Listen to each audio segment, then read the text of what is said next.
वालेकुम, good morning. जागो लाहौर में आप सबको खुश आमदीद कहते हैं। हंसती मुस्कुराती और खिलखिलाती सुबह के साथ मैं हूँ आपकी होस्ट मुनीबा आसिफ। जनाब, उम्मीद है और ये दुआ भी है कि आप सब लोग जहाँ कहीं भी होंगे इस वक्त खुश होंगे और सुकून के साथ जिंदगी भी बसर कर रहे होंगे। सुबह का आगाज हो चुका है और मजे मजे के टॉपिक्स और इन्फॉर्मेशन लेकर हम आपके सामने मौजूद हैं ताकि जो आपकी आज की सुबह है उसको और भी खुशगवार और प्लेजेंट बनाया जा सके हमारे प्रोग्राम के जरिए। तो चले मैं भी और आप भी अपनी सुबह का आगाज करते हैं और एक खूबसूरत बात के साथ मुझे एक कॉल याद आ गया इशफाक अहमद साहब का, वो आपके साथ शेयर करती चलूं कि बाबा जी कहा करते थे कि ये ठीक है कि तुम एक फूल नहीं बन सकते, लेकिन इसका हरगिज मतलब नहीं है ये कि तुम एक कांटा बन जाओ। और राज की बात भी यही है जनाब कि जो शख्स कांटा नहीं बनता वो बिलाखिर कहीं ना कहीं गुलाब बन ही जाता है। तो आप लोग भी कोशिश करें कि फूल बनकर दूसरों को अपनी महक और जो उसकी खुशबू होती है उससे महकाएं, ना कि कांटा बनकर दूसरों के लिए तकलीफ का बायस बने, उनकी मनाजिल में रोड़े अटकाएं। तो ये आज की खूबसूरत बात थी और आज जुम्मा भी है, तो इस हिसाब से मुझे लगा कि आपके साथ ये कॉल जो है शेयर भी करना चाहिए। बढ़ते हैं अपनी पहली स्टोरी की तरफ और कुछ बात करते हैं सेहत के हवाले से। तो अगर पाकिस्तान में देखा जाए तो शोबा सेहत को कई किस्म की चैलेंजेस का सामना करना पड़ता है, जिनमें डॉक्टर्स की कमी एक अहम मसला बन चुका है और इसकी बड़ी वजह खवातीन डॉक्टर्स का डिग्री लेने के बाद प्रैक्टिस ना करना है। और पाकिस्तान के मेडिकल कॉलेजेस में स्टूडेंट्स की शरह तकरीबन 70% है, लेकिन प्रैक्टिस करने वाले डॉक्टर्स में खवातीन की शरह सिर्फ 23% है। और एक तहकीक के मुताबिक बताया जा रहा है कि पाकिस्तान में तकरीबन 85,000 खवातीन ऐसी हैं जिन्होंने मेडिकल की तालीम तो मुकम्मल की है मगर बाद में नौकरी इख्तियार नहीं की। और खवातीन डॉक्टर्स के मुलाजमत ना करने की एक जो वजह है वो ये बताई जा रही है कि शादी के बाद उनको जॉब परमिशन नहीं मिलती है। लेकिन पाकिस्तान के शोबा सेहत की जानिब से एक ऐसा इनकलाबी इकदाम उठाया गया है जिसके बाइस ऐसी खवातीन डॉक्टर जो करियर छोड़ चुकी थी वो अब अपने करियर में वापस आ रही हैं। और वो इनकलाबी इकदाम है टेली मेडिसिन का। सेहत के शोबे में टेली मेडिसिन की सहूलत कई बरसों से मुहैया थी, लेकिन कोविड की वबा के दौरान इसकी मांग में गैर मामूली इजाफा देखने में आया। टेली मेडिसिन पाकिस्तान में बेरोजगार खवातीन डॉक्टर्स को वापस काम पर लाने का सबब भी बन रही है। और टेली मेडिसिन के जरिए हम देख रहे हैं कि डॉक्टर्स को घर से काम करने की सहूलियात मुहैया की जा रही हैं। टेली मेडिसिन आखिर है क्या और कैसे की जाती है, डॉक्टर्स और मरीजों को इससे क्या फायदा मिलता है, इस पर आज हम बात करेंगे। हमारे साथ मौजूद है स्काइप पर डॉक्टर हुमायूं तैमूर बेग हैं, डायरेक्टर हैं टेली मेडिसिन के और यूएचएस से उनका ताल्लुक है। सर, मैं आपको खुश आमदीद कहती हूँ। जागो लाहौर में कैसे हैं आप? अस्सलाम वालेकुम जी, बहुत शुक्रिया आपका जी। सर, एक तो हमें बताइएगा कि जो टेली मेडिसिन का बुनियादी कॉन्सेप्ट है ये पाकिस्तान में कब से आया है? क्या कोरोना के बाद ये आया है और इसको ज्यादा जो लोग पहचानना शुरू हुए हैं या पहले से ही मौजूद था? देखिए, टेली मेडिसिन का concept back in 1996 American army ने शुरू किया था। उसके बाद फिर इसका मुख्तलिफ पैराए में इसके यूजेस मेडिसिन में, सर्जरीज के अंदर यूज होते रहे। पाकिस्तान में एक्चुअली जब ये कोरोना आया तो उस वक्त बहुत सारे डॉक्टर्स को इसका ऑलरेडी पता भी था। At that time governor Punjab जो कि हमारे चांसलर हैं और हमारे वाइस चेयरमैन जो हमारे वाइस चांसलर हैं प्रोफेसर जावेद अकरम, इन्होंने ये फैसला किया कि this is the right time and high time. हमने मरीजों को हॉस्पिटल नहीं लेके जाना, उनको घर में ही ट्रीट करना है। तो उसके लिए फिर हमने टेली मेडिसिन का प्रोजेक्ट शुरू किया। उसमें हमारी बहुत बड़ी मदद मेडिकल सिटी ऑनलाइन, जो कि एक सॉफ्टवेयर बेस्ड प्रोसीजर होता है। Without a proper telemedicine software it is not possible कि आप इसको प्रैक्टिस कर सके, क्योंकि एट द सेम टाइम आपको पेशेंट का डेटा भी उसके अंदर रखना होता है, आपको ट्रीटमेंट नोट्स और क्लिनिकल गाइडलाइंस को भी फॉलो करना होता है, जो कि आप आमतौर पे किसी फोन पे या किसी जनरलाइज सॉफ्टवेयर पे वो नहीं कर सकते। तो इस वजह से फिर हमारी उसमें मदद की गई। फिर हमने telemedicine centre university of health sciences में ही बनाया और उसके बाद उसकी सर्विसेज पूरे पंजाब में, जीबी, दूसरे सूबों में, इवन के हमें दूसरे मुल्कों से भी हमारे बहुत सारे मरीजों के फोन आए और हमारे पास उनका डेटा और रिकॉर्ड मौजूद है। बाकी अब इनका जहाँ तक अभी आपने इंट्रो में जिक्र किया, डॉक्टर्स की रिक्वायरमेंट के लिए या वो डॉक्टर्स जो घरों में बैठे हैं और वो उसमें इनपुट दे सकते हैं, यस, टेलीमेडिसिन अब हमारी इस लेवल पे आ चुकी है अल्हम्दुलिल्लाह। पाकिस्तान मेडिकल काउंसिल ने स्पेसिफिकली इसकी गाइडलाइन बना दी हैं। आपको टेलीमेडिसिन प्रैक्टिस करने के लिए भी अपनी एक खास रजिस्ट्रेशन और एक कोर्स करना पड़ता है। अब की बात कर रहा हूँ, ठीक है। और वो कोर्स इंशाल्लाह ताला यूनिवर्सिटी ऑफ हेल्थ साइंसेज ही करवा रही है पाकिस्तान। अच्छा, जी। ठीक है। इसके लिए कोर्स अब एक दरकार है जो करना पड़ता है। सर, जो हमारे जी। देखने वाले हैं, जो लेमैन है, उसके हवाले से मैं पूछ रही हूँ कि बता दें कि टेलीमेडिसिन जो है वो काम कैसे करता है, और अगर किसी को स्पेशल डॉक्टर से अपॉइंटमेंट लेनी है, स्पेशलिस्ट डॉक्टर से, तो वो किस तरह अपॉइंटमेंट ले सकता है ऑनलाइन? देखिए, टेलीमेडिसिन जो है, मैं पहले अर्ज कर दूं, ये ना ये व्हाट्सएप है, ना ये स्काइप है, ना ये कोई और जनरलाइज सॉफ्टवेयर है। ठीक है। इसके लिए एक स्पेसिफिक सॉफ्टवेयर की जरूरत होती है। अच्छा, इस तरह के सॉफ्टवेयर मार्केट में मौजूद हैं, ऑलरेडी लोग काम कर रहे हैं इसके ऊपर, और उसके अंदर सबसे पहले पेशेंट को अपना डेटा फिल करना पड़ता है, क्योंकि इसके अंदर डॉक्टर सामने मौजूद तो नहीं होता जो नुस्खा लिख के दे जी, जी, सके। बिल्कुल, बिल्कुल। तो वो नुस्खा ट्रांसफर करने के लिए भी तमाम शराइत जो होती हैं, जो कानूनी शराइत होती हैं, वो पूरी होनी चाहिए। उसके बाद उसके अंदर डिफरेंट सॉफ्टवेयर के अंदर डिफरेंट टाइमिंग्स होती हैं स्पेशलिस्ट की और डॉक्टर्स की, और आप उसके थ्रू, उसमें वन क्लिक सिस्टम भी होता है जिसे डायरेक्ट टेलीमेडिसिन कहते हैं, जो कि हमने प्रैक्टिस की कि आप सिंपल एक बटन दबाते थे तो हमारे जो हमारा सेंटर था उसके अंदर जो भी ड्यूटी डॉक्टर अवेलेबल होता था वो सामने आ जाता था। लेकिन अब आपको चाहिए स्पेशलाइज्ड, जिसकी आप बात करें कि स्पेशलिस्ट से आपने बात करनी है, तो बहुत सारी कंपनीज ने स्पेशलिस्ट क्लिनिक्स बना दिए हैं, वो ऑनलाइन अवेलेबल होते हैं। आप उनकी ऐप डाउनलोड करते हैं और कुछ फीस पे करते हैं, और आप बड़े इजीली डॉक्टर से टाइम ले सकते हैं, और उसमें डॉक्टर के चार्ट्स और टाइमिंग भी आ रहे होते हैं। This is how it works. ठीक है। और जैसे आपने कहा कि सर, इसके थ्रू जो डॉक्टर्स हैं वो फिजिकली तो नहीं मरीज को चेक करते, और ये ऑप्शन मेरे ख्याल से बड़ा सेफ रहा है कोरोना के हवाले से, कोरोना की सिचुएशन में। तो क्या ये आपको लगता है कि ये बहुत ज़्यादा इफेक्टिव है? क्योंकि जब आप फिजिकली डॉक्टर के साथ जाके मिलते हैं तो आपको सही तरीके से चेक करता है, आपकी कंडीशन को देखता है। जी बिल्कुल।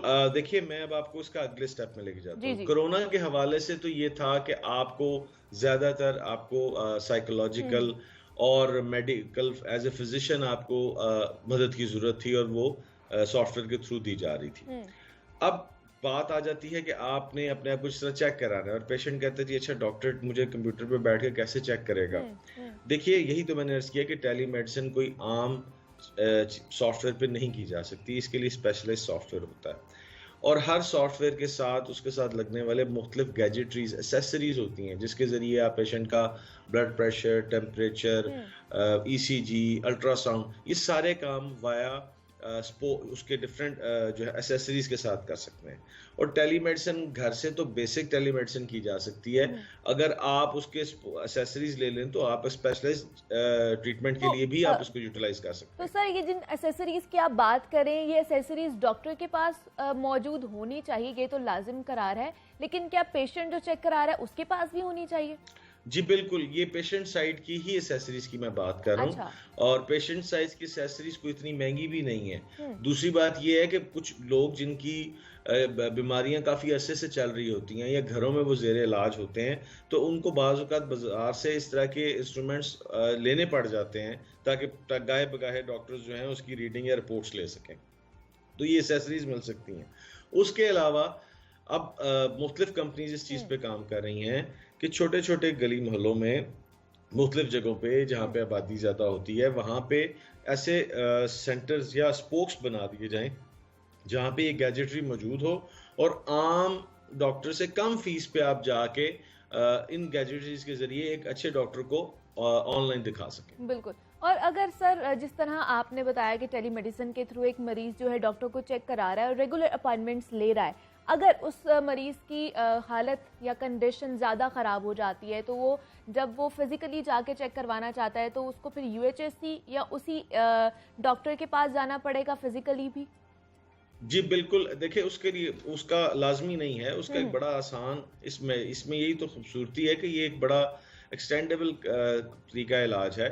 आप अगर लेट से कोई इमरजेंसी हो जाती है, आप तब भी अपने कंसर्न डॉक्टर को टेलीमेडिसिन पे राब्ता करते हैं, तो वो आपके लिए एम्बुलेंस तक बुक करता है। आपके लिए कंसर्न हॉस्पिटल जो है वो भी वो सिलेक्ट करता है। फिर चूंकि उसने आपका पूरा मेडिकल रिकॉर्ड लिया होता है, जो कि इलेक्ट्रॉनिक मेडिकल रिकॉर्ड की सूरत में उसके पास कंप्यूटर में सेव होता है, तो वो सेम रिकॉर्ड जो आपका कंसर्न डॉक्टर जो आपको रिसीव करता है हॉस्पिटल में, वो उससे भी शेयर कर सकता है। और वो तमाम प्रिस्क्रिप्शन, प्रीवियस टेस्ट जो आपने करवा के अपलोड किए होते हैं सॉफ्टवेयर में, वो भी शेयर हो जाते हैं और उसकी भी हिस्ट्री हमारे पास क्लियर होती है। तो सर क्या इसके मंथली कॉस्ट है या पर सेशन पे इसकी कॉस्ट होती है? देखिए, और मुख्तलिफ कंपनीज जो हैं वो इसका डिफरेंट चार्जिंग कर रही हैं। अच्छा। रेंजिंग फ्रॉम 200 रुपया, 100-200 रुपये से इसकी कंसल्टेशन शुरू होती है, और स्पेशलिस्ट की भी कोई कंसल्टेशन इतनी ज़्यादा नहीं है। बाकी तो आप अपने टेस्ट वगैरह प्राइवेटली करवा लेंगे और आप उसको उस पर अपलोड कर देंगे। ये बेसिकली कन्वीनियंस है, doctor in the pocket basically. तो अगर सर यूएचएस के डॉक्टर्स की अगर बात की जाए या वहाँ की बात की जाए, तो वहाँ पर इसके क्या चार्जेस लिए जा रहे हैं? क्योंकि बहुत से लोग ये कह रहे हैं कि ये महंगा भी है ऑनलाइन जब हम ट्रीटमेंट करवा रहे हैं। तो मैं अर्ज कर रहा हूँ ना, देखिए वो प्राइवेट कंपनीज हैं। यूएचएस टेलीमेडिसिन जो प्रोजेक्ट है, ये बेसिकली हमने शुरू किया था आवाम के लिए विदाउट एनी कॉस्ट, और इसके अंदर टोटली ये फ्री था। और इवन के डॉक्टर्स ने जो अपनी सर्विसेज भी दी, वो भी डॉक्टर्स ने free of cost the. Free of cost हुआ है। मेरा अर्ज ये है कि जो ये तो बात जो मैंने पहले इसके बारे में जिक्र किया है, ये प्राइवेट के लिए था। प्राइवेट टेलीमेडिसिन सॉफ्टवेयर की बात कर रहा था। जो गवर्नमेंट जो भी काम करती है, या सेहत घर के नाम से एक प्रोजेक्ट चल रहा है गवर्नमेंट ऑफ पंजाब का, उसमें भी doctors free of cost patients को देखते हैं, उसमें कोई पैसे चार्ज नहीं किए जाते। मेरी सिर्फ ये गुजारिश है कि टेलीमेडिसिन जो यूएचएस का था, या जो प्रोजेक्ट यूएचएस का चल रहा था, वो basically project free of cost था, और वो फ्री ऑफ कॉस्ट ही है। हमने अभी लेटेस्ट जो था, जब ये फ़लस्तीन में इसराइल ने अपना एग्रेशन दिखाया और बड़े मसाइल हुए, तो हमारे वाइस चांसलर ने फ़लस्तीनी एम्बेसी और अथॉरिटीज़ के साथ मिलके फौरी तौर पे एक फ़लस्तीन के लिए हमने स्पेसिफिकली एक टेलीमेडिसिन सर्विस यूज़ की, और उसमें हमारे पास वो डॉक्टर्स आए जो अरबी बोल समझ सकते थे, और उन्होंने वो अपनी सर्विसेज भी प्रोवाइड की। जहां तक बात आ जाती है, ये बेसिकली डिस्टेंस के ऊपर आपने अपनी सर्विसेज देनी है। जो खवातीन डॉक्टर्स घर बैठ जाती हैं, आपने बिल्कुल दुरुस्त का ये एक ऐसा अलमिया है, और हमें इसके बारे में फौरी तौर पे सोचना है और अपनी स्ट्रेटजी चेंज करनी है। क्योंकि अनफॉर्चुनेटली इस वक्त जो मेडिकल स्टूडेंट्स की जो रेशो इस वक्त मेडिकल कॉलेजेस में चल रही है, वो 20-80 की चल रही है। यानी सिर्फ 20% लड़के मेडिकल एंड डेंटल कॉलेजेस में आ रहे हैं। अब 80% बच्चियां जब कॉलेजेस में पहुंचेंगी, तो आप वाली बात बिल्कुल दुरुस्त है कि उसमें से 50% जो हैं वो प्रोसीजर के लिए यानी बीइंग ए डॉक्टर प्रैक्टिस ही नहीं आते नहीं। उससे इतना बड़ा खला पैदा हो रहा है कि मैं बड़ा उससे हम परेशान हैं कि ये कैसे खला कवर होगा। और ये तो खला एक पैदा हो रहा है। दूसरा सर, ब्रेन ड्रेन भी तो हो रहा है। यहाँ से लोग बाहर भी जा रहे हैं अपनी खिदमत सर अंजाम देने के लिए, क्योंकि वो कहते हैं कि यहाँ पर डॉक्टर्स को सहूलियात नहीं वैसी मिलती जैसी मिलनी चाहिए। देखिए, मैं इस पे इसलिए थोड़ा सा डिसएग्री करूंगा। ये हमेशा से था जी, हमेशा से लोग बेहतर से बेहतर की तलाश के लिए जाते हैं, और कई लोग ऐसे हैं जो बाहर से वापस भी आते हैं। बात सिर्फ ये है कि ये बात अपॉर्चुनिटी की है और एफर्ट की बात है। कुछ को आसानी से अल्लाह ताला दे देता है, कुछ को मुश्किल से हो जाती है। लेकिन यस, करंट सिचुएशन के अंदर तो चूंकि इतने ज़्यादा मेडिकल कॉलेजेस हैं, इतने ज़्यादा नंबर्स पास हो रहे हैं और वो निकल रहे हैं, तो हर साल गवर्नमेंट के ऊपर एक प्रेशर बनता जा रहा है कि इतने ज़्यादा डॉक्टर्स आ रहे हैं, अब इनको हमने कैसे एडजस्ट करना है। गवर्नमेंट के पास तो सीट्स जो हैं वो लिमिटेड होती हैं। लेकिन इसमें देखने की ज़रूरत ये है कि हमारे माशरे में ब्रेड विनर जो है वो अमूमन लड़का होता है। तो हमें क्या अपनी पॉलिसी की जो ओपन मेरिट पॉलिसी है, क्या उसको देखने की ज़रूरत है या नहीं है? ये एक छोटी सी बात है बस। सर, दूसरा सर, आखिर में मुझे बता दें कि लोगों का एतमाद इस पर कितना ज़्यादा बढ़ रहा है टेलीमेडिसिन के हवाले से? क्या आने वाले दिनों में लोग इसको ज़्यादा यूज़ करेंगे? क्या लगता है आपको? जी, मुझे काफ़ी ज़्यादा उम्मीद है, और जिस तरीके से जो नंबर्स हमारे पास ड्यूरिंग द कोविड आए थे, उससे तो साबित होता है कि लोगों का इस पे एतमाद है। बात यह है कि ये कभी भी फिजिकल कंसल्टेशन जो है, जिससे आप जाके डॉक्टर को मिलते हैं, उसके पास टाइम देते हैं, देखिए उसमें कितनी चीज़ें इन्वॉल्व हैं। आपको ट्रैवल करना है, आपको जब वहाँ पे आप पहुँचेंगे फिर आपको लाइन में अपनी बारी का इंतज़ार करना है। उसके बाद आपने फिर डॉक्टर से मिलना है। अब डॉक्टर की सिचुएशन जो है वो टाइम टू टाइम चेंज होती है, क्योंकि उसने बाज़ पेशेंट्स को उनकी बीमारी के मुताबिक किसी को ज़्यादा वक़्त देना है, किसी को कम वक़्त देना है। तो ये नहीं कहा जा सकता कि आप, लेकिन टेलीमेडिसिन सॉफ्टवेयर के अंदर डॉक्टर चूँकि आपके आमने-सामने है, वो आपको देख रहा है और वो और ड्यू टू कोरोना और पेंडेमिक सिचुएशन में अपने आप को सेफ भी ज़्यादा महसूस करता है। प्लस मुझे ये लगता है कि ये ज़्यादा कॉस्ट इफेक्टिव है, और जब ये कॉस्ट इफेक्टिव है तो definitely as come in person आप किसी भी हॉस्पिटल प्राइवेट जाएँ या टू सम पॉइंट आप गवर्नमेंट हॉस्पिटल भी जाएँ, तो गवर्नमेंट हॉस्पिटल में तो आपको देखिए इंतज़ार करना पड़ेगा, अपनी बारी का इंतज़ार करना पड़ेगा। बिल्कुल ऐसा ही है। मतलब इसमें भी अभी अवेयरनेस और डेवलप होने की इसको भी ज़रूरत है। जैसे सर आपने बताया कि फ़लस्तीन में जब वो एक जंग चल रही थी तो उस पे ये टेलीमेडिसिन ने अपना जो किरदार है बड़ा अहम अदा किया था, और यूएचएस की जानिब से ही। तो उस हवाले से हमें बताइएगा वहाँ पर कितनी पजीराई मिली आप लोगों को, इस हवाले से कैसा एक्सपीरियंस रहा आपका?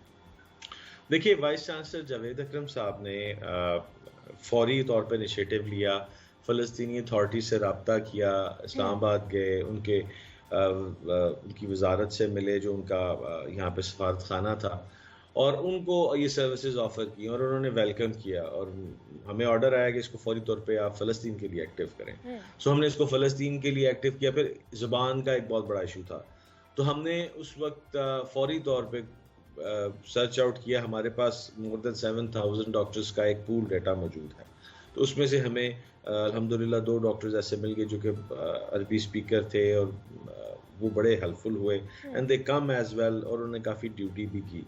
तो डेफिनेटली वहाँ पे जो लोग फंसे हुए थे, गाज़ा में स्ट्रैंडेड थे, उनकी कॉल्स आई, उनको मरहम पट्टी के तरीके बताए गए, फर्स्ट एड के बारे में बताया गया, क्योंकि वहाँ पे कोई ऐसी हेल्प उस वक्त जा नहीं पा रही थी। ठीक है, बिल्कुल ऐसे ही है। अच्छा एक्सपीरियंस रहा टेलीमेडिसिन के हवाले से। डॉक्टर हुमायूं तैमूर बेग साहब हमारे साथ मौजूद थे, डायरेक्टर हैं telemedicine, university of health sciences से इनका ताल्लुक है। सर बहुत शुक्रिया आपके वक्त का, और आपने जितनी इन्फॉर्मेशन हमारे साथ शेयर की है इस हवाले से। टेलीमेडिसिन के हवाले से हम बात कर रहे थे कि कोरोना के इस पेंडेमिक में इसको बहुत ज़्यादा पजीराई मिली है, क्योंकि लोग डॉक्टर्स के तरफ नहीं जाना चाह रहे थे, ऑनलाइन हर चीज़ करना चाह रहे थे। तो आप लोग भी अगर डॉक्टर्स को चेक करवाना चाहते हैं तो टेलीमेडिसिन के हवाले से आपके पास ये एक प्लेटफॉर्म मौजूद है। मजीद भी आपसे बात करेंगे, लेकिन यहाँ वक्त एक छोटी सी ब्रेक का मिलते हैं इस ब्रेक के बाद।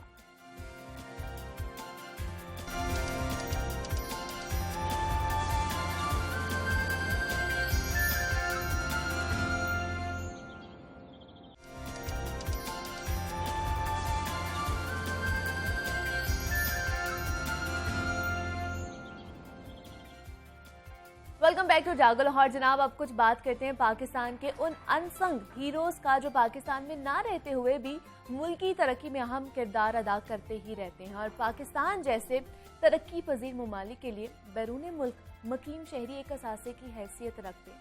कोरोना वायरस के दौरान अगर बात की जाए तो इक्तिसादी मसाइल से दो चार पाकिस्तान के समंदर पार मकीम शहरियों ने गुज़श्ता माली साल के दौरान 29 अरब डॉलर भेजे, जो कि ये रिकॉर्ड तरसीलाते ज़र होने के साथ साथ मुआशी इस्तेहकाम का भी सबब रहे हैं। और एक जानिब समंदर पार पाकिस्तानियों की खिदमत काबिल सताइश करार दी जाती हैं, तो दूसरी तरफ हम देखते हैं कि ओवरसीज की मुश्किलात में भी इजाफा होता जा रहा है।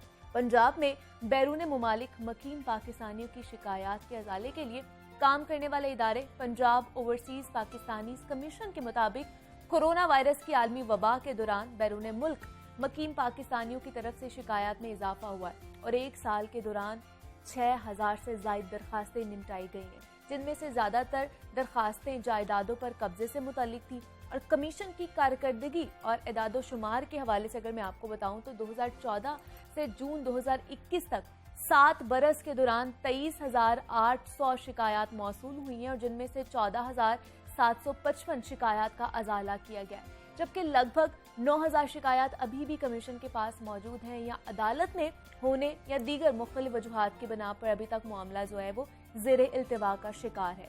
ओवरसीज पाकिस्तानी किन किन मसाइल का सामना करते हैं, उन्हें कैसे हल किया जा सकता है, इस पर आज हम बात करेंगे। हमारे साथ मौजूद हैं मियां तारिक जावेद साहब हैं, ओवरसीज पाकिस्तानी हैं और एक ऑर्गेनाइजेशन भी चला रहे हैं जिसका नाम है ओवरसीज कम्युनिटी ग्लोबल। सर मैं आपको खुश आमदीद कहती हूँ जागो लाहौर में। सर कैसे हैं? जी बहुत शुक्रिया, थैंक यू वेरी मच, आपने टाइम दिया।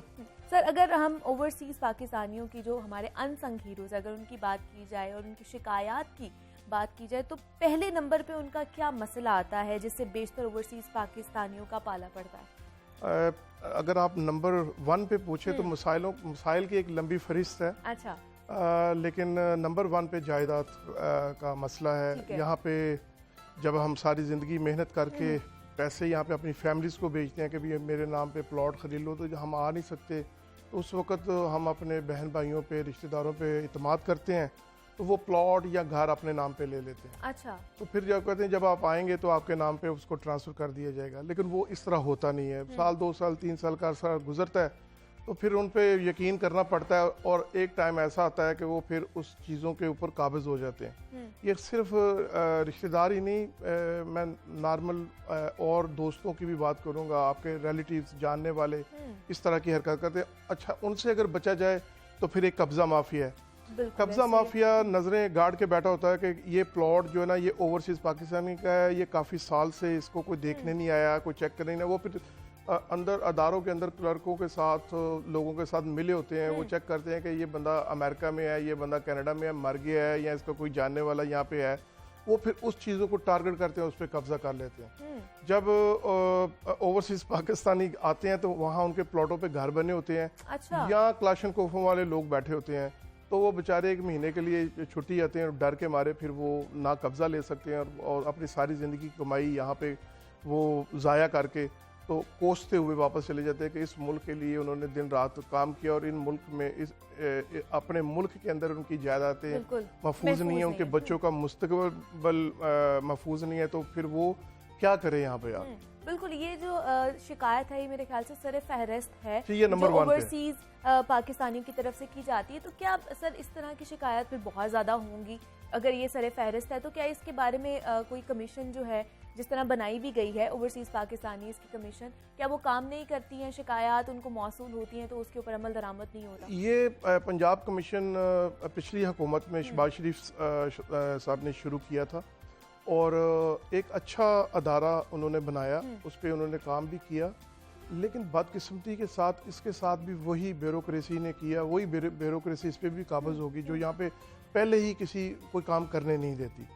उसमें हुआ ये है कि इन्होंने यहाँ से लोकल लोगों को ओवरसीज़ पाकिस्तानियों के मसाइल हल करने के लिए हायर किया है। मैं तो हैरान परेशान हूँ कि जब मैं यहाँ आता हूँ तो मुख्तलिफ शहरों में जाता हूँ तो बड़े बड़े ऑफिस इनको मिले हुए हैं ओवरसीज़ पाकिस्तानियों के नाम के ऊपर।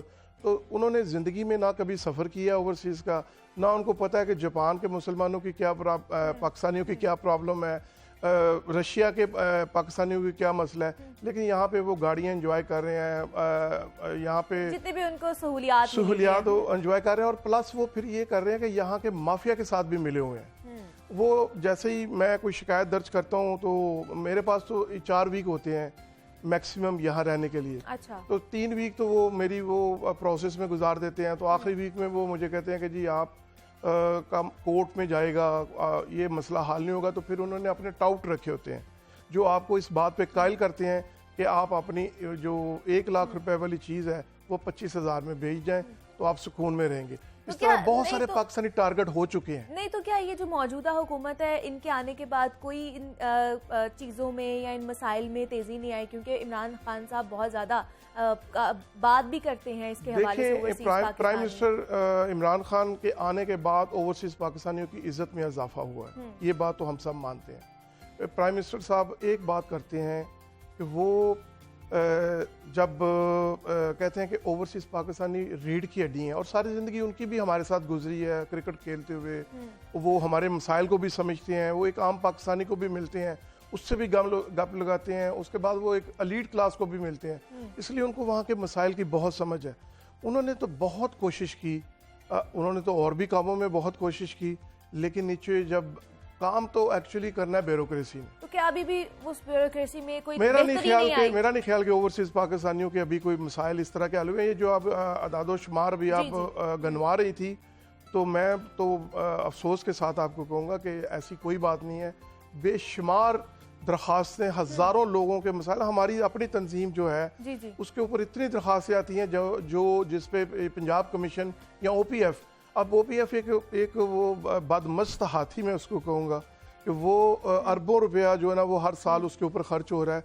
लेकिन आज तक मुझे बताएं कि ओवरसीज पाकिस्तानी के लिए उन्होंने क्या किया है। जो उन्होंने सोसाइटीज ओवरसीज पाकिस्तानियों के नाम पे बनाई, उस पे फ्रॉड, आज तक पाकिस्तानियों को प्लॉट्स के कब्जे नहीं मिले।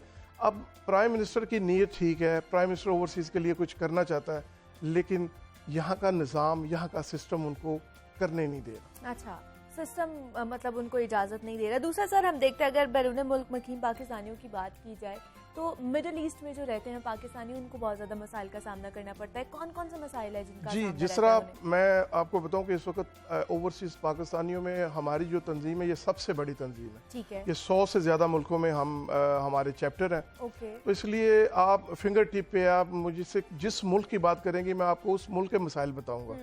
अभी जैसे मिडिल ईस्ट में आपने मिडिल ईस्ट की बात की, तो मिडिल ईस्ट का पाकिस्तानी 1.6 मिलियन पाकिस्तानी है जो सबसे ज़्यादा रेमिटेंस भेजता है, यूरोप से भी ज़्यादा, अमेरिका से भी ज़्यादा, क्योंकि हम वेल सेटल्ड यूरोपियन अमेरिकन है, हम ज़्यादा तवज्जो अब वहाँ अपने बच्चों पे दे रहे हैं, वहाँ घर बना रहे हैं, वहाँ गाड़ियाँ चीज़ें खरीद रहे हैं, यहाँ अब हमारा फोकस नहीं है। लेकिन जो मिडिल ईस्ट का मजदूर है वो अगर वो 1000 कमाता है तो उसने 1000 अपनी फैमिली को यहाँ पे भेजना है, लेकिन जब वो वहाँ पे उसकी डेथ हो जाती है तो बदकिस्मती के साथ हमारी एम्बेसीज जो हैं वो उसके साथ इतना बुरा सलूक करती हैं कि उसकी डेड बॉडी के ऊपर मिडिल ईस्ट में तकरीबन 8000 से लेकर 10,000 दरम या रियाल जो भी करेंसी है वहाँ पे खर्चा आता है। और एक इतना बड़ा वेलफेयर फंड है एम्बेसियों के पास जो वो अपने ज़ाती लल्ले थल्लों पे वो खर्च करते हैं, लेकिन जिस मकसद के लिए उनको दिया गया उस पर वो कभी खर्च नहीं करते।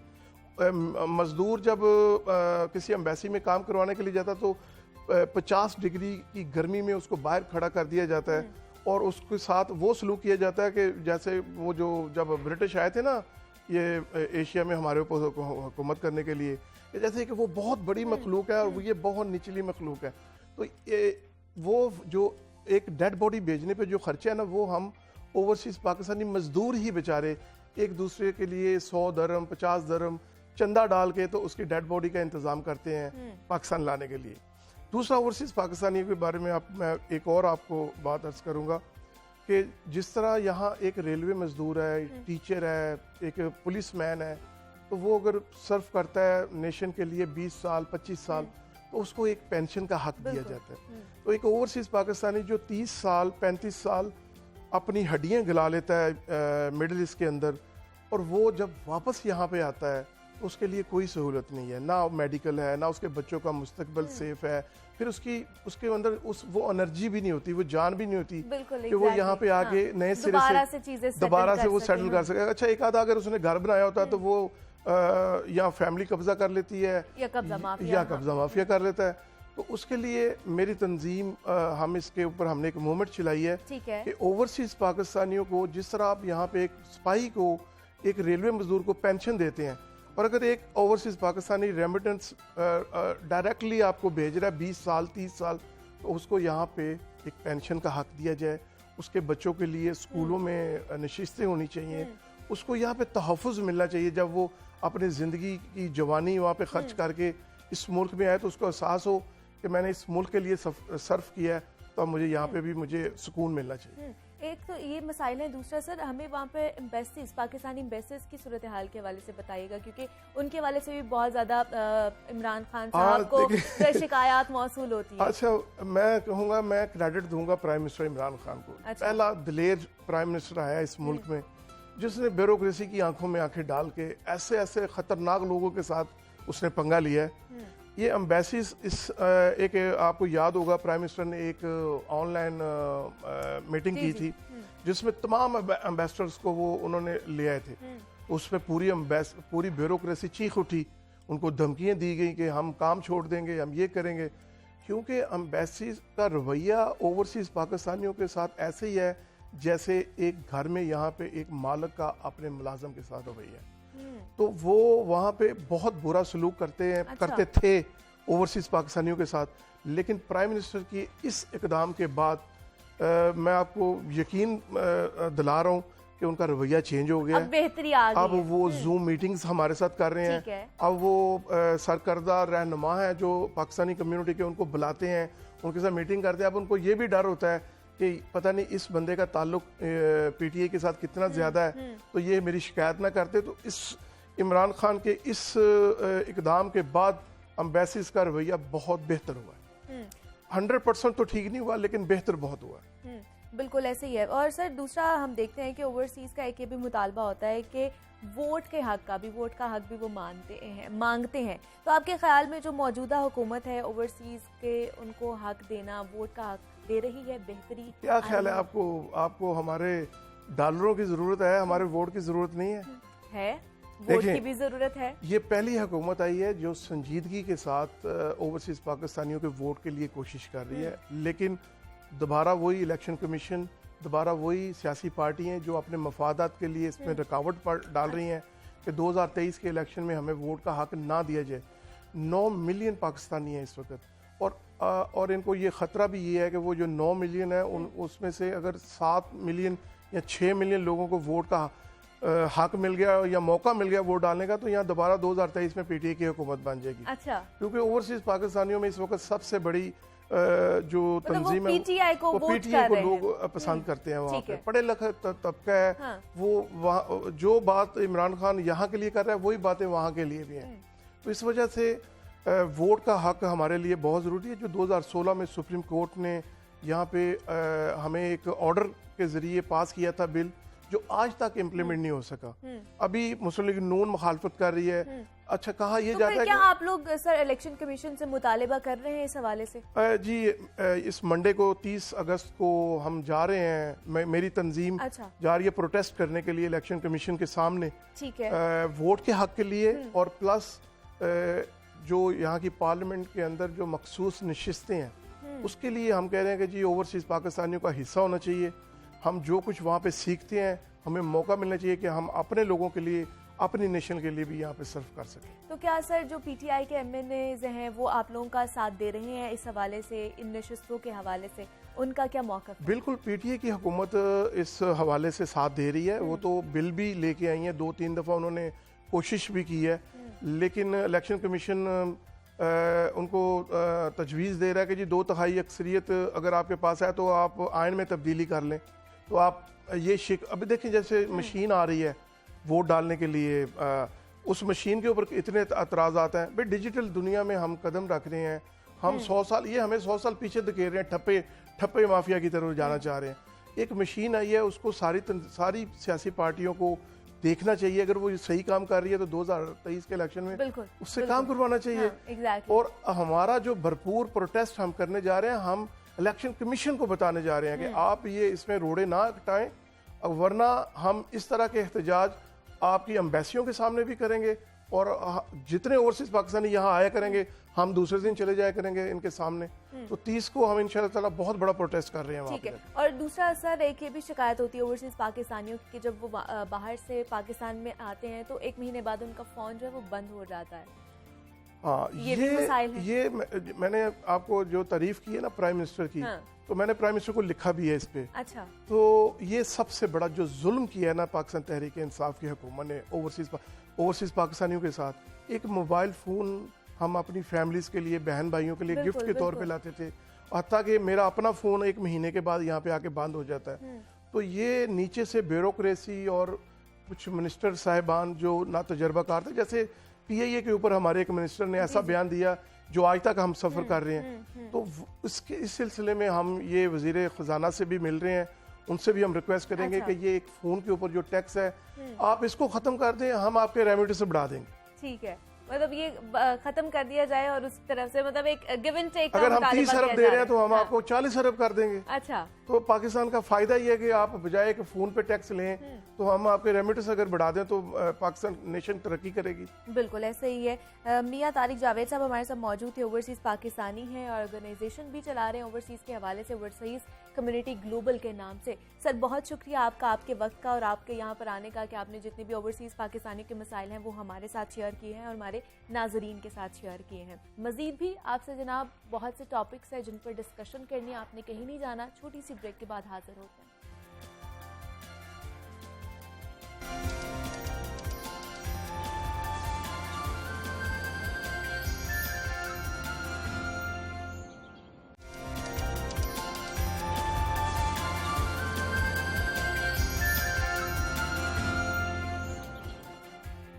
वेलकम बैक टू जागो लाहौर। जनाब अब कुछ बात कर लेते हैं हमारे मतलब हम जैसी जो लड़कियां हैं और जो खवातीन हैं उन सब के फेवरेट टॉपिक पर, वो है फैशन ट्रेंड्स के हवाले से। फैशन ट्रेंड्स में हमारे कपड़े भी आ जाते हैं और ख़ास तौर पर कपड़ों के साथ साथ हमारी जो ज्वेलरी है वो भी आ जाती है, और ज्वेलरी के बगैर तो हमारी मेरे ख्याल से तैयारी नामुमकिन ही होती है। और वो चाहे किसी भी उम्र की खातून हो, वो चाहे 21 साल की हो या 40 साल की हो, जो ज्वेलरी है वो हम लोगों को लाजमी पहननी होती है। और हम देखते हैं कि महंगे महंगे ब्रांड्स भी इस वक्त मार्केट में मौजूद हैं, उनकी भी ज्वेलरी तैयार की जाती है उनकी तरफ से और उनको भी पजीराई मिलती है। लेकिन अब जो देखा जा रहा है वो हैंडमेड ज्वेलरी का बहुत ज़्यादा ट्रेंड चल रहा है, जिसको सिर्फ आम खवातीन ही नहीं बल्कि सेलिब्रिटीज़ भी बहुत ज़्यादा सपोर्ट कर रही हैं। और जब भी मेरे ख्याल से हैंडमेड ज्वेलरी की बात की जाती है तो पाकिस्तानी खवातीन के हाथ से जो बनी हुई ज्वेलरी है वो याद आ जाती है। तो आज भी हम आपकी मुलाकात एक ऐसी ही बासलाहियत यंग ज्वेलरी डिज़ाइनर से करवाने जा रहे हैं जो अपने हाथों से इंतहाई ही खूबसूरत ज्वेलरी बनाती हैं। और ये काम वो कब से कर रही हैं और कितना मुश्किल है ये काम, ये उन्हीं से हम लोगों ने आज जानना है। हमारे साथ स्टूडियो में मौजूद हैं आयशा अफजाल हैं, ज्वेलरी डिज़ाइनर हैं। आयशा, मैं आपको खुश आमदीद कहती हूँ जागो लाहौर में। कैसी हैं आप? मैं बिल्कुल ठीक हूँ, आप कैसे हैं? मैं भी बिल्कुल ठीक ठाक। आयशा, ये कैसे आपने मतलब छोटी सी हैं, इतनी छोटी सी, इतनी बड़ी भी नहीं है, यंग ज्वेलरी डिज़ाइनर कह सकते हैं हम, तो ये कब से स्टार्ट किया आपने ये ज्वेलरी बनाना और कितना मुश्किल है ये? मैंने यूनिवर्सिटी में स्टार्ट किया अच्छा। है। मतलब मैंने ज्वेलरी की फील्ड में नहीं आना था, मैंने फ़ैशन डिज़ाइनिंग करनी थी। अच्छा। बट मुझे ज्वेलरी की फील्ड मिल गई तो मैंने स्टार्टिंग में कहा कि मैं छोड़ देती हूँ। हाँ। लेकिन फिर मेरे पापा ने कहा एक सेमेस्टर ट्राई दे लो। ठीक है। फिर मैंने जब ट्राई करना शुरू किया तो सर हेल्प कर रहे थे, तो वो जब पहली बार बनाया तो ये वुडन वाला बनाया था। ओके। तो ये मतलब काफ़ी प्यारा बना हाँ। था, तो मैंने दिखाया ना तो सबको पसंद आ रहा था, सर को भी पसंद आया। तो सर हेल्प कर रहे होते हैं ना तो सारे बन गए। तो फिर आहिस्ता आहिस्ता जब आगे स्टेजेस में जाते हैं तो वो और पेंडेंट से फिर रिंग्स की तरफ अच्छा। गए तो वो और वो फिर करते और हैं, जो है वो कैप्टिवेटिंग। इनहांस होती गई जी। चीजें। तो ये जो आपने सबसे पहले बनाया था ये क्या है? जी। ये नेकलेस है, पेंडेंट है? हाँ जी, वुडन रिंग और वुडन पेंडेंट दोनों ये हमें बनाए थे। दिखाएंगे आपने क्या बनाया था? वुडन पेंडेंट था और रिंग भी थी। जी, ये हमारे नाजरीन को वहीं पे बैठ के दिखाएं, ऊपर ये। करके। हाँ, क्या डिजाइन आपने क्या बनाया आयशा? ये हैंडमेड ऐसे ही रैंडम डिज़ाइन बनाने अच्छा। थे और उसको करना था। तो इसमें कितना टाइम लगा था आपको ये बनाते हुए? ये 2 वीक्स की असाइनमेंट थी। बेसिकली हमें वुड का पीस दिया था अच्छा। और उससे 100 करके हम लोगों ने इस तरीके से करना था। तो इसका प्रोसेस और इसमें क्या क्या क्या चीज़ें यूज़ हुई और कितना मुश्किल रहा? क्योंकि एक खाली वुडन का पीस आपको मिल जाता है और उसके बाद आपको उसको सारा बनाना है इस और शेप जो में। पहले मिला था स्टार्टिंग में मैं काफ़ी कंफ्यूज हो गई थी कि मैं नहीं बना सकूंगी हाँ। रिंग खाली वुड, क्योंकि वो हार्ड वुड ही थी और Exactly, एक्सपेक्ट हाँ। भी नहीं किया था इतना हाँ। अच्छा होगा। तो डिज़ाइन उसके ऊपर करके उससे 100 करके जब ठीक है। निकाला तो वो एक बस कटिंग पीस था। फिर उसको फाइल करके सैंडिंग और फिर मशीन के साथ बफ करके तो वो पूरा, पहले मोस्टली तो होता है सैंडिंग हाथों से ही करते हैं, अच्छा। सैंड पेपर से, मशीन नहीं यूज़ की थी। ओके। तो वो उसी से शाइन हो गया था। तो इसका जो ये आपने डिजाइन बनाया ये भी मशीन से बनाया, ये नहीं भी हाथ से बनाया? पेपर के ऊपर ना ट्रेस करके ना फिर मार्कर से वुड के ऊपर बना के फिर करते हैं। ओके, फिर उसकी कटिंग होती है हाँ और जी, सारी फिर आप जी। करते हो। और इसको 2 हफ्ते लगे आपको बनाते हुए? जी। मतलब ये आपका यूनिवर्सिटी का प्रोजेक्ट हाँ था जी। और ये आपने बनाया। जी। तो आप एक्चुअली करना क्या चाहती? ये तो इत्तेफाकन आपने ज्वेलरी का भी स्टार्ट कर लिया, वैसे आप क्या पढ़ना चाह रही मुझे थी? क्या फैशन डिजाइनिंग करके ब्राइडल वेयर करना था, करना? तो उधर हुआ नहीं, फिर मैं यहीं पे आ गई। अच्छा, तो फिर इसके बाद आपने फिर आपकी टीचर्स ने आपकी हेल्प की और घर वालों ने भी सपोर्ट किया होगा कि कोई बात नहीं, करके देख लो क्या बनता है। तो ये जो इतनी खूबसूरत सी ज्वेलरी मेरे पास पड़ी है और ये आप लोग देख भी सकते हैं कि ये इयररिंग्स हैं आयशा, जी। और ये किस तरह, और ये क्या मेटल के हैं? जी, कॉपर की शीट लेके उसके ऊपर ना डिज़ाइन ट्रेस करके ना उसको एक मोल्डिंग बाउल होता है, उसके अच्छा। अंदर सारी वैक्स होती है, उसके साथ रख के फिर उसको हैमरिंग करके इसको बाहर निकालते हैं। अच्छा। वो बैक साइड से फिर फ्रंट साइड पे करके उसको ट्रेस करते हैं और फिर निकाल के कटिंग करते हैं फिर होता है। ठीक है। और ये इसको बनाते हुए कितना टाइम लगा आपको? ये 3 वीक्स की 3 weeks वीक्स लगे की थे। और थी। 3 वीक्स में इस तरह के पर वीक 2 क्लासेस होती हैं, अच्छा, तो वो 4-5 क्लासेस में हुआ मतलब था। सारा पहले आपको सिखाया जाता है, पढ़ाया जाता है? पढ़ा के हमें बताते हैं कि ये है, उसको थेरेटिकली पूरा सर एक्सप्लेन करते हैं, फिर एक बार डेमो दे देते हैं, ठीक है। और फिर उसके बाद हम लोगों ने खुद करना होता है। सब अपने अपने डिज़ाइंस बनाते हैं। तो डिज़ाइंस फिर किस तरह सोचती हो आप? कहाँ से ख्याल आता है कि अच्छा मैं ये डिज़ाइन बना सकती हूँ? और जैसे ये आपने ये रिंग भी बनाई हुई है जी, ये रिंग प्लेन किस तरह रिंग बनी? है। ये देख इसको सकते हैं आप। प्योर सिल्वर को लेके ना उसको पहले मेल्ट करके पूरा वायर में निकाल के ना, फिर उसको रिंग मोल्डर होता है उसके अंदर डाल के साइज़ के अकॉर्डिंग करके फिर सोल्डरिंग करके फिर इस तरह बनती है। फिर बाद में वही शाइन के लिए बफ कर देते हैं, क्योंकि सिल्वर तो मोस्टली शाइनिंग ही होता है। एग्जैक्टली हाँ। तो क्या इसमें किसी और ने भी आपकी हेल्प की, आप अकेली ने ही ये सारा कुछ किया? और हमारे सर सारा गाइड करते हैं। हमारे जो सारे सर्स, सारे टीचर्स बहुत सारे सपोर्टिंग teachers हैं, वो supportive साथ हैं। मिलके करवाते हैं। तो घर वालों ने जब आपने स्टार्टिंग में बनाना शुरू किया तो उनकी तरफ से आपको कहा हो कि जनाब हमारे लिए भी ये चीज़ बनाओ, कस्टमाइज बनाओ, बनाया फिर कुछ? मैंने दोस्तों के लिए पेंडेंट्स बनाए थे, अच्छा। मेटल के, कॉपर शीट, ब्रास शीट, तो क्योंकि वो मोस्टली लोगों को पसंद होते हैं छोटे छोटे, तो वो हाँ। छोटे छोटे बना के फिर दिए थे उनको। घर में रिंग्स बना के दी थी मैंने, अच्छा, क्योंकि that's good। रिंग्स बनाने का शौक है और पेंडेंट्स पहनने का भी शौक है, लेकिन काम करते हुए पहन नहीं सकते। हाँ ठीक है। तो ये जो ये है, ये मैं जानना चाह रही हूँ कि ये क्या चीज़ें हैं? ये किचन के लिए, इसके अंदर बस एक साइड का हाफ स्टार कट किया और दूसरी साइड का हाफ स्टार मेजरमेंट्स, और फिर उसको साथ कोल्ड सोल्डरिंग से जॉइन करके पूरा स्टार बना के किचन बनाया। ठीक है, ये की चेन है, बच्चे भी यूज़ कर सकते हैं, अपनी ज्योमेट्री पे लगाते हैं, अपने स्कूल बैग पर लगाते हैं। मतलब हम बचपन में लगाया करते थे, अब तो बड़े हो गए हैं और आप भी यूज़ करती होंगी, इसलिए फिर आइडिया सारे आते रहते हैं कि हम लोग बचपन में क्या करते थे और अब लोगों को क्या पसंद आ सकता है। तो आगे भी इसी साइड पर जाना है आयशा, या आगे कुछ और भी करने की ज़रूरत है? मैंने सोचा तो है कि ज्वेलरी को अब पढ़ रही हूँ तो साथ लेके ही चलूँगी, और ब्राइडल वेयर में जाके साथ ही ब्राइडल वेयर भी अच्छा। इंशाल्लाह करूँगी, और ज्वेलरी भी साथ साथ तो हो अभी जाएगा। तक कितने इसके ऑनलाइन आपने इसको पब्लिश किया, इसको कलेक्शन को दिखाया लोगों ने ऐसे इंस्टाग्राम की स्टोरीज पे ही देखा है, अच्छा। और यूनिवर्सिटी के बच्चे ही ऑर्डर दे देते हैं आके अच्छा। कि हाँ हमें ये बना दो, घर से आ जाते हैं। अभी मैंने स्टार्ट नहीं किया क्योंकि मैं कह रही थी कि ज़्यादा चीज़ें मैं बना लूँ, जब थोड़ा और हाथ क्लीन हो जाएगा और फिर मैं सेल करना लेकिन शुरू अभी करूँगी। भी माशाल्लाह आपका हाथ बड़ा अच्छा है, और जिस तरह आपने उनको बनाया हुआ है, तराशा हुआ है, और जो आपने डिज़ाइन किए हैं मेरे ख्याल से वो बहुत ही अच्छे हैं। तो आगे क्या है, मतलब ये जो सारी चीज़ें हैं इसकी कॉस्ट क्या आती है और किस तरह बेयर करती हो आप? कॉस्ट तो मोस्टली मेटल की प्राइस और जो हम काम करते हैं उसके ऊपर के कितना टाइम दे रहे हैं, क्योंकि पढ़ाई के साथ साथ काम को लेके चलना थोड़ा टफ होता है। तो सिल्वर तो महंगा होता है क्योंकि वो तोले के अंदर होता है ना, तो उसके अकॉर्डिंग प्राइस रेंज रखनी पड़ती है, और जो बाकी मेटल्स हैं उनकी नॉर्मल प्राइस रेंज होती है, तो वो 1500 से 2000 के अंदर मैनेज हो जाता है। आयशा, आप इसमें जैसे आप कॉस्ट की बात कर रहे थे, तो अब वो आसानी से मिल जाते हैं? कोरोना की वजह से जो चीज़ें आपको दरकार होती हैं उनमें कोई परेशानी तो नहीं आती?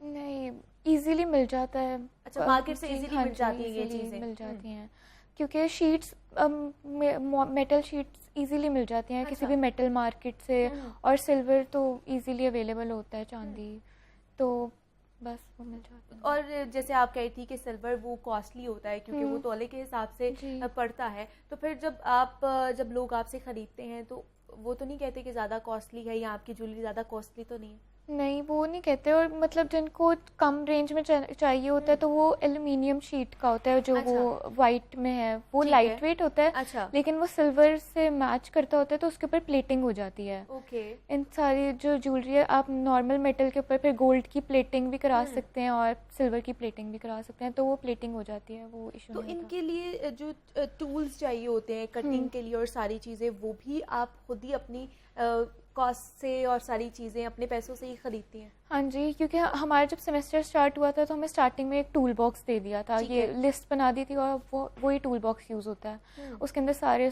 टूल्स, फाइल्स, सब कुछ उसी के अंदर होता है, वही यूज़ होते हैं। तो इसको आगे परस्यू करने का इरादा है, मतलब बड़े पैमाने तक? इंशाल्लाह वो ऑनलाइन अभी आपका कोई है प्लेटफॉर्म जिससे लोग जो हैं, जो देखने वाले, वो आपसे कांटेक्ट कर सकें? वो मेरा पेज ही है इंस्टाग्राम का, आयशा अफजाल के नाम से, मैं उसी के ऊपर करती हूँ। तो आयशा, ज्वेलरी के अलावा और क्या क्या करती हैं आप? मैं एम्ब्रॉयडरी कर लेती हूँ और ड्राइंग्स, पेंटिंग्स, सब आर्ट्स की तरफ ही शौक है। आर्ट्स की तरफ ही शौक है, लेकिन ज़्यादा क्या लगता है कि मैं ये ज़्यादा अच्छे तरीके से कर सकती हूँ? क्योंकि लास्ट टाइम जब आयशा हमारे साथ आई थी तो हमारे सेट पर उनकी एक गिफ्ट मौजूद है जागो लाहौर का, वो एक हमारे लिए बना कर लेकर आई थी, हैंडमेड जागो लाहौर उसके ऊपर लिखा हुआ होता है और वो भी हमारे सेट पर मौजूद है और आप देखते भी रहते हैं अक्सर वो जागो लाहौर का जो लोगो बना कर लेकर आई थी आयशा आप, तो इस हवाले से भी और इसमें आपने एडवांसमेंट लेकर आई हैं कुछ और चीजें? मैंने जी स्टार्ट तो किया बनाने, अब पूरा फिलिंग के साथ बना रही हूँ। अच्छा। और वो अब आगे मैं सोच रही हूँ उसी पेज के साथ ही ज्वेलरी का भी कंटिन्यू करना शुरू करूँ आहिस्ता आहिस्ता ऑर्डर्स लेने के लिए। और बेशक ये बड़ा मुश्किल काम है और टाइम टेकिंग काम भी है, बड़ा हौसला चाहिए होता है मेरे ख्याल से इस चीज़ के लिए। तो आयशा बहुत शुक्रिया कि आप यहाँ पर आई हैं और बेस्ट विशेस आपके साथ हैं हमारी कि आप इसी तरह काम करती रहें और आपको हम दोबारा भी बुलाएंगे जब आप नया कोई काम करेंगी। आयशा अफजाल हमारे साथ मौजूद थी, यंग ज्वेलरी डिज़ाइनर कह सकते हैं, और हम ज्वेलरी के बारे में बात कर रहे थे हैंडमेड ज्वेलरी के हवाले से कि वो किस तरह बना रही हैं। अब कुछ बात कर लेते हैं किताबों की दुनिया के हवाले से। तो आज आपका तारुफ जिस किताब से करवाने जा रहे हैं वो हमारे हीरो अब्दुल सितार ईदी की सवाने उम्री है, जो मेरा साई नामी मारूफ किताब लिखने वाले मुसन्निफा तहमीना दुरानी ने तहरीर की है। ईदी साहब की ज़िंदगी और जिद्दोजहद पर लिखी ये किताब फिक्शन हाउस ने शाया की है। ये किताब अब्दुल सितार ईदी की शानदार ज़िंदगी का खूबसूरती के साथ अहाता भी करती है और जिसमें उन्होंने अपने हालात ज़िंदगी, खिदमत खल के जज्बे और उन अहम वाक़यात के बारे में भी बयान किया है जिनसे उन्हें हकीकी मायनों में ईदी बनाया गया है, जो मुस्लिमान का गमसार बना और मुसीबत ज़दों का मसीहा भी बना। और इस किताब में ईदी साहब की बचपन से लेकर आखिर तक ज़िंदगी को मौसर अंदाज में बयान किया गया है, जबकि इन सियासी राजों से भी पर्दा उठाया गया है जिसने मौजूदा वज़ीर आज़म इमरान खान को सियासी तौर पर इतनी ठान दी कि वो सियासत के अहम खिलाड़ी भी बन गए। तो जनाब, अगर आप एक मुहब्बत वतन और दर्द दिल रखने वाले लाजवाब पाकिस्तानी की दास्तान हयात पढ़ना चाहते हैं, तो ये कुछ सीखना चाहते हैं, तो ये किताब हाईली रिकमेंडेड है हमारी तरफ से, आप इसको ज़रूर पढ़िएगा। और मज़ीद भी आपसे बात करेंगे, लेकिन यहाँ वक्त एक छोटी सी ब्रेक का मिलते हैं। इसके बाद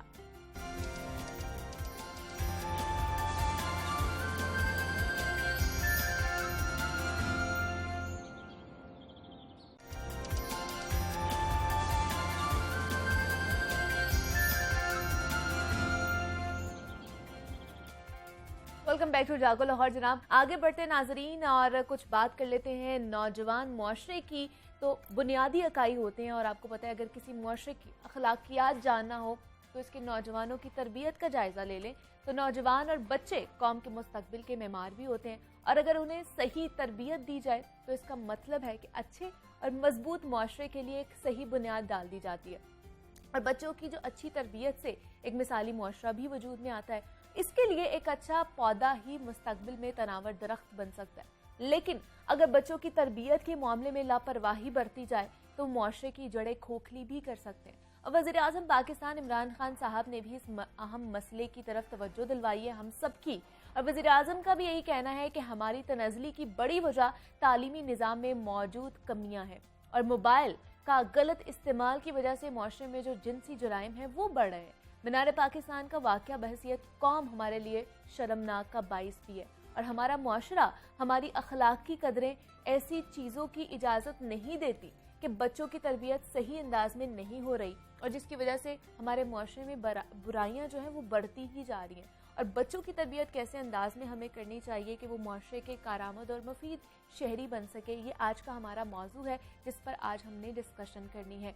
और हमारे साथ इस वक्त मौजूद है स्टूडियो में जहांजेब अहमद खान है, मोटिवेशनल स्पीकर हैं और लाइफ कोच भी हैं। जहांजेब, मैं आपको खुश आमदीद कहती हूँ जागो लाहौर में। कैसे हैं आप? मैं बिल्कुल ठीक ठाक, thank you for calling on the show जी।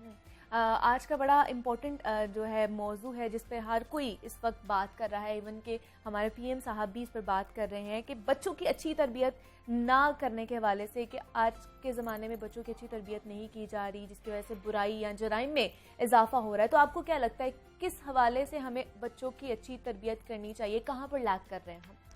देखें, ओवरऑल जो अगर हम बात करें तो वो किसी भी बच्चे को अगर प्रॉपर टाइम नहीं मिलेगा, उसको उसके ऊपर एक सर्टन एज में नज़र नहीं रखी जाएगी और वो क्या कर रहा है, किस तरीके से कर रहा है, उसको नहीं मॉनिटर किया जाएगा तो डेफिनेटली बेरारवी बढ़ेगी। अच्छा, अब पॉइंट ये है, जैसे पीएम साहब ने भी स्टेटमेंट दिया है, with all due respect, mobile phone, computers, ये जितने भी हैं ये गैजेट्स हैं।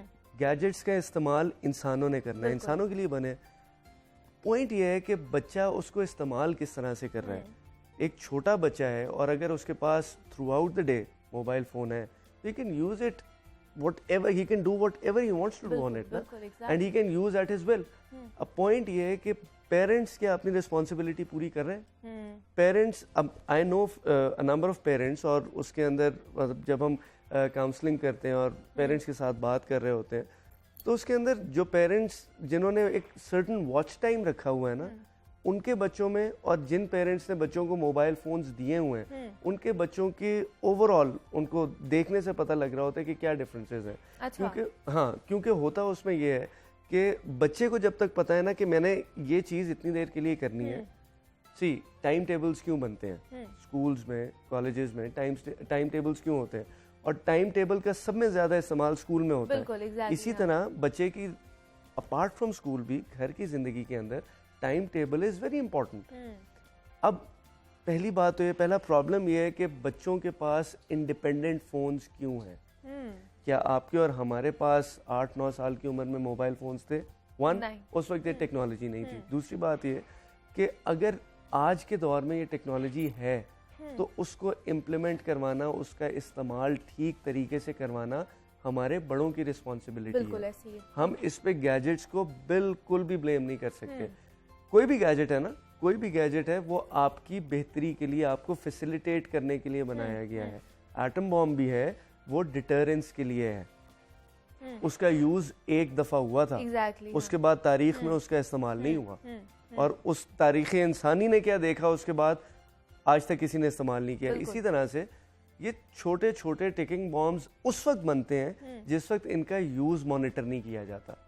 अगर इसका यूज मॉनिटर किया जाए और इसको एजुकेशनल पर्पसेस के लिए सर्टेन एज में बच्चों को मॉनिटर करके फिर दिया जाए, कोई मुजायका नहीं है। लेकिन अगर मॉनिटरिंग नहीं है तो इसमें मैं ब्लेम पे पेरेंट्स को करूंगा, हमारी जो सोसाइटी की एल्डर क्लास है उसको ब्लेम करूंगा। तो क्या आपको जहाँ से ये लगता है कि वालिदैन अब वो इतना इंटरेस्ट नहीं ले रहे बच्चों की परवरिश में कि उनको चीज़ें बताई जाएं कि क्या गलत है क्या सही है, इसलिए वो इन चीज़ों में जा रहे हैं, या ये जराइम जो है वो बढ़ते जा रहे हैं? देखिए, the most important thing is time. हमारे भी पेरेंट्स थे जो, my both the parents used to work, लेकिन अल्हम्दुलिल्लाह दोनों ने जो ड्यू उनकी डिलिजेंस थी वो पूरी की, ड्यू रिस्पॉन्सिबिलिटी उन्होंने पूरी की। मेरी वालदा टीचर थी, वर्किंग वुमन थी, और वो स्कूल में भी काम करती थी, नेचुरली हमें भी टाइम देती थी, हम थ्रू आउट द स्कूल उनसे पढ़े। वालिद साहब नेचुरली राउंड द क्लॉक काम कर रहे होते थे, लेकिन वालिद का 1 घंटा या आधा घंटा भी क्वालिटी टाइम का देना is more than enough for a child. आप टाइम तो दें। बच्चा आपसे सिर्फ गैजेट्स नहीं मांगता, बच्चा आपसे सिर्फ फाइनेंसेस नहीं मांगता, बच्चा आपसे टाइम मांगता है। लेकिन टाइम भी, क्वालिटी टाइम देना बहुत ज्यादा जरूरी है ना। अगर आप टाइम दे रहे हैं लेकिन उस पर भी अगर आप अपने फोन पे लगे हुए हैं तो फिर वो टाइम तो नहीं। देखिए, आप 15 मिनट दीजिए, लेकिन आप ये देखें, आप बच्चे से पूछें तो सही, हाउ वाज योर डे। किसी भी रिलेशनशिप में जब आप पूछते हैं कि हाउ वाज योर डे, तो उसको भी पता होता है कि दूसरा शख्स, हमारा ख्याल होता है कि बच्चे उस तरह से फोकस नहीं करते या उस तरह से देखते नहीं, ऑब्जर्व नहीं करते चीज़ों को। अनकॉन्शियसली जब भी आप पूछेंगे ना हाउ वाज योर डे, तो उसको पता होगा कि the person is taking interest in my life. अगर आपका एक केयर फ्री एटीट्यूड है तो फिर बच्चा भी क्यों उस बात के ऊपर, मतलब वो naturally in the longer run वो भी आपको उतनी अटेंशन नहीं देगा। जो कि हमने एक और स्टडी में ये भी देखा हुआ है कि जो पेरेंट्स अपने बच्चों को फाइनेंशियली तो पूरा रखते हैं लेकिन उन्हें टाइम नहीं देते, अभी क्वालिटी टाइम की भी बात नहीं हो रही, टाइम नहीं देते, वो अपनी लेटर एज में उन बच्चों के टाइम से महरूम हो जाते हैं। अच्छा। तो ये बड़ी इंपॉर्टेंट चीज़ है कि आप आज जो कर रहे हैं वो आप कल इवेंचुअली एक्सपीरियंस कर रहे होंगे, वापस घूम के आ जाएगा। आई नो पेरेंट्स जो कि जिनके पास नहीं होता टाइम, वो अपने fathers who between their lunch breaks and all that वो जाते हैं, बच्चों को पिक करते हैं, घर छोड़ते हैं और आ जाते हैं। वो कहते हैं कि जो 10 से 15 मिनट या आधे घंटे का टाइम होता है मैं अपने बच्चों के साथ स्पेंड करता हूँ ये उनको सारी ज़िंदगी याद रहेगा। बिल्कुल। और एक सर्टन एज में जब उनको इस बात की उनकी कॉन्शियसनेस डेवलप होगी कि मेरे वालिद साहब कितनी मुश्किल से निकलते थे अपने ऑफिस में। नेचुरली देखें, आज मेरे पेरेंट्स की कदर मंजिलत मेरे लिए बहुत ज़्यादा इसलिए है, ज़्यादा बढ़ गई है क्योंकि मैं भी अपनी डेली रूटीन में जब चीज़ों को देखता हूँ और फिर मैं सोचता हूँ कि उस वक्त में उन्होंने ये सारा कुछ किया, तो वो सर्कल ऑफ लाइफ जो है वो मेरे सामने दोबारा आ रहा होता है। एग्जैक्टली। तो क्या जहाँ जेब आपको लगता है सिर्फ वालिदैन की एक जिम्मेदारी होती है कि वो बच्चे की परवरिश करें, या जो पूरा मुआशरा है वो बच्चे की परवरिश कर रहा होता है? क्योंकि वालिदैन तो घर में रह के परवरिश करते हैं और उसको अच्छा सिखाते हैं, लेकिन जब बच्चा बाहर निकलता है तो उसकी सोसाइटी में बैठकर वो बुराइयां भी सीखता है, तो फिर वो क्या करे? ये वालिदैन क्या करें, ये बच्चा फिर किस साइड पर जाए? देखिए, मुआशरा डेवलप कौन करता है? प्राइमरीली माँ। अच्छा, लेकिन हम इसमें सिर्फ माँ को जिम्मेदार नहीं करार दे सकते। मुआशरा डेवलप करते हैं वालिदैन, दोनों मिलके। और हमारे माशरे में कलेक्टिव ग्रोथ और कलेक्टिव ट्रेनिंग की बड़ी ज़रूरत है, क्योंकि हमारे यहाँ लिटरेसी अगर हम देखें तो लिटरेसी रेट काफ़ी लो है, बिल्कुल, जिसको इम्प्रूव होने की ज़रूरत है। सिर्फ लिटरेसी रेट ही इम्प्रूव करने से ना काफ़ी सारे मसाइल हल हो जाएंगे। तो ये बहुत इंपॉर्टेंट चीज़ है। हमारी नेशनल ट्रेनिंग बड़ी इंपॉर्टेंट है, जो कि मुख्तलिफ जगहों के ऊपर होनी चाहिए। हम आज भी 75 साल पुराने करिकुलम्स कई जगह पढ़ा रहे हैं जो ऑब्सोलीट हो गए हैं, और उन ममालिक में भी ऑब्सोलीट हो गए हैं जो कभी हमारे ऊपर काबिज थे। तो we need to evolve, we are not evolving. तो वज़ीर आज़म साहब ने भी कह दिया है कि हमारी जो तनज़ली है उसकी वजह यही है कि हम वही पुराने निज़ाम तालीम चलते आ रहे हैं जो ऑब्सोलीट हो चुका है और नया लाने की ज़रूरत है। देखिए, हर चीज़ में एक लर्निंग कर्व आता है, हर चीज़ का एक सैचुरेशन पॉइंट आता है, थीसिस होता है, उसका एंटी थीसिस होता है। हमेशा एक स्टडी है ना, उसका काउंटर आ रहा होता है, और वो काउंटर कब आता है? जब उसके अगेंस्ट नई रिसर्चेज आती हैं। तो हमें भी तो डेवलप करना है अपने आप को। अगर हम उसी तरीके के ऊपर चलेंगे जो आज से कोई 20-25 साल पहले हो रहा था, तो हम कहीं आगे नहीं जा रहे होंगे, हम पीछे ही जा रहे होंगे। हमें कुछ अपने अंदर भी चेंजेस लेके आने की ज़रूरत है। हमारे माशरे को अगर देखिए, माशरे को ओवरऑल अगर बदलना है ना, तो माशरे के अंदर पहले अंडरस्टैंडिंग डेवलप करनी होगी चीज़ों की। अब प्रॉब्लम हमारे यहाँ ये है कि गैजेट्स तो हमारे पास हैं, उसको इस्तेमाल करने का तरीका नहीं है, या उसको इस्तेमाल, चले एडल्ट्स तो कर लेते हैं, उसको इस्तेमाल करवाने का तरीका नहीं आता। Again coming to the point के आई नो पेरेंट्स, वो वॉच टाइम्स रखते हैं। 2 बच्चे हैं, 1 घंटा आपके पास फ़ोन होगा, सेम फ़ोन 1 घंटा आपके पास होगा, और उसके बाद फ़ोन को हाथ नहीं लगाएंगे आप। अगर तो आप ये काम नहीं कर सकते, तो फिर देखिए, parenting is not a simple thing. बिल्कुल ऐसे, exactly. Being a parent is not a simple thing at all. जब छोटा होता है ना बच्चा, तो उस वक्त आप बच्चे को खाली कमरे में भी अकेला नहीं छोड़ते कि वो कहीं स्विच में हाथ ना दे दे, कहीं कुछ अपने आप को हार्म ना कर ले। तो ये भी उसी की मानंद है कि वो अपने आप को हार्म ना कर ले। एक सर्टेन एज के बाद नेचुरली आप उसके ऊपर वॉच डॉग बन के नहीं रह सकते, लेकिन एक सर्टेन एज तक, जब तक वो अपनी टीन्स को नहीं टच कर रहा है, या अपनी 20s, चले 20s भी आगे की बात है, but till the time he is touching his teens, आपको उसके ऊपर एक वॉच डॉग का काम करना है। क्यों? क्योंकि उसको इस बात का पता होगा कि मेरे ऊपर कोई है जो मॉनिटर कर रहा है और देख रहा है, एंड इसका फ़ायदा सब में बड़ा ये होगा कि it would go through out his life. जिंदगी में कहीं कोई प्रॉब्लम होगा, वो कंसल्ट करने के लिए पहले आपके पास आएगा। बिल्कुल। Your parents should be your best friends. आप कंफर्टेबल होने चाहिए। यहाँ पर कम्युनिकेशन गैप भी तो आ जाता है कि पेरेंट्स के और बच्चों के अंदर एक तो वो जनरेशन गैप है ही है, लेकिन कम्युनिकेशन गैप भी अब बढ़ता जा रहा है। देखिए, communication is the impetus essence of every relationship. अगर आप कम्युनिकेट नहीं कर रहे हैं, communication is always two way. और जिस एज ग्रुप की हम बात कर रहे हैं, उस एज ग्रुप में अगेन प्राइमरीली कम्युनिकेट पेरेंट्स करते हैं। वो जो दूसरी एज है ना, जिसमें पेरेंट्स एज और बच्चे बड़े हो जाते हैं, तो उधर 2 वे कम्युनिकेशन शुरू हो जाती है, और फिर कम्युनिकेशन दूसरी तरफ चली जाती है ज़्यादा, क्योंकि कंट्रोल्स दूसरी तरफ चले जाते हैं। लेकिन पहले स्ट्रिंग्स जो पुल कर रहे होते हैं वो आप खुद कर रहे होते हैं। आप अगर बच्चे को प्रॉपरली चीज़ें कम्युनिकेट नहीं कर रहे होंगे, या बच्चे के लेवल तक नहीं पहुंच रहे होंगे, तो बच्चा भी इवेंचुअली उस एज में जिसमें आपको उसकी कम्युनिकेशन की ज़रूरत है, वो रेसिप्रोकेट उस तरह से कर ही नहीं सकेगा, क्योंकि उसने कभी वो एक्सपीरियंस ही नहीं किया। अक्सर पेरेंट्स जो कि इस बात से महरूम रहते हैं अपनी लेटर एज में, कहीं ना कहीं अगर वो रिवाइंड करके देखें तो उन्होंने अगेन फिर बॉटम लाइन वही आ जाती है, कम्युनिकेशन जो निकलती है टाइम से। अगर आप टाइम नहीं दे रहे तो नेचुरली आप चीज़ें कम्युनिकेट नहीं कर पा रहे। बच्चे के अंदर जब आप बच्चे से पूछेंगे ना कि हाउ वाज योर डे, तो कुछ अरसे तक तो उसे भी नहीं समझ आएगा, लेकिन आप इस बात को नोट कीजिएगा कि कुछ अरसे के बाद वो भी आपसे पूछेगा कि how was your day, and you will feel important. देखें, किसी भी इंसान को इम्पोर्टेंस जब मिलती है, हमारा ख्याल होता है कि जी इम्पोर्टेंस लेना चाह रहे हैं। इम्पोर्टेंस इंसान की जबिलत के अंदर है, उसकी नेचर के अंदर है। बच्चा क्या कर रहा होता है जब बिल्कुल छोटा होता है, तो सारा घर उसने आगे लगा के रखा होता है, वो भी अटेंशन सीख कर रहा होता बिल्कुल, है, बिल्कुल। और वही चीज हमारी जिंदगी में चल रही होती है। बिल्कुल ऐसे ही है। तो वो अटेंशन अगर आप उसको पॉजिटिव और कंस्ट्रक्टिव वे में दे देंगे तो वही एक बेहतर और डिफरेंट इंसान बन के उभरेगा। एग्जैक्टली मतलब वो जो रोल मॉडल है, रोल मॉडलिंग करना वो बचपन से ही शुरू कर देनी चाहिए, क्योंकि बच्चे अपने पेरेंट्स को ही देख रहे होते हैं और उन्हीं से सीख रहे होते हैं चीज़ें। तो जो पेरेंट्स उनका वो एक पाथ बना देंगे, मेरे ख्याल से उसी पर वो चलेंगे। दूसरा क्या कहेंगे, आपके वज़ीर-ए-आज़म ने भी कहा कि इंग्लिश मीडियम जो सिस्टम है उसने हमें ज़हनी गुलाम बना कर रख दिया हुआ है। तो अगर हम अंग्रेज़ी ना पढ़ते तो आपको क्या लगता है अगर हम उर्दू पर पढ़ रहे होते तो हम ज़्यादा बेहतर या तरक्की याफ्ता कौम होते? देखें, ये तो सोली एक एजुकेशनिस्ट की बात है, लेकिन मेरा अगेन सवाल यही है कि वही वज़ीर आज़म साहब हैं जो कि अगेंस्ट ऑल ऑड्स जाके ये बात कर रहे हैं ना कि हम ज़हनी ग़ुलाम बना दिए। वो भी एक अंग्रेज़ी मीडियम स्कूल के पढ़े हुए हैं। I am from the same school as he is. ग़ुलामी एक माइंडसेट ज़रूर है जो हमें माशरे में नज़र आता है, लेकिन अगेन देखें, प्रॉब्लम आपका 100% होता है when you don't know what your problem is.